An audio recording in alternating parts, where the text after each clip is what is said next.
উপস্থিত আছো মন্দিয়া সমষ্টিৰ বানিয়াৰাপাৰা গাঁৱৰ অন্তৰ্গত ডাউকমাৰী অঞ্চলত।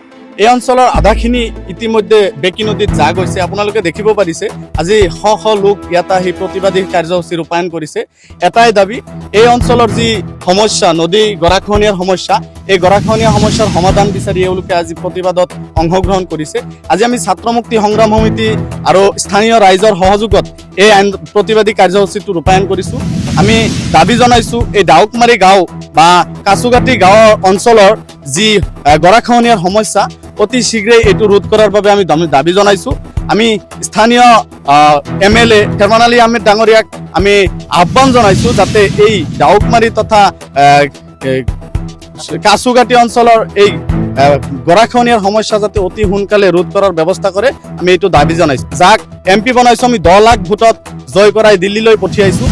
তেওঁৰ নিদ্ৰাৰ পৰা এতিয়া জাগক, আমাৰ নিদ্ৰাৰ পৰা জাগি আমাৰ সমস্যাবিলাক সমাধান কৰাৰ চেষ্টা কৰক।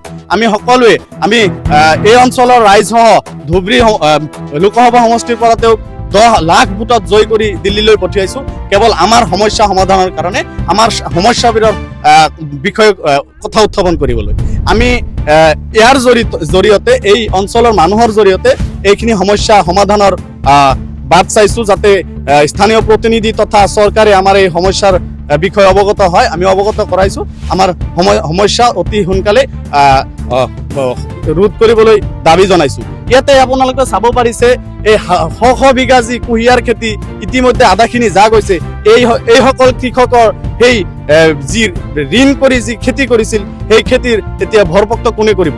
আমি চৰকাৰক দাবী জনাইছোঁ যিসকল খেতিয়কৰ ইতিমধ্যে খেতি যা গৈছে বেকী নদীত তেওঁলোকৰ ক্ষতিপূৰণ দিয়াৰ বাবে আমি চৰকাৰক আহ্বান জনাইছোঁ আৰু জোৰ দৰে দাবী জনাইছোঁ।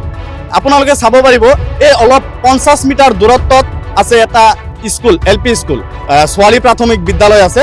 এই 50 মিটাৰ যেতিয়া যাব নদীত, তাৰ পিছতে কিন্তু সেই স্কুলটো নদীত যাব লগা হ'ব।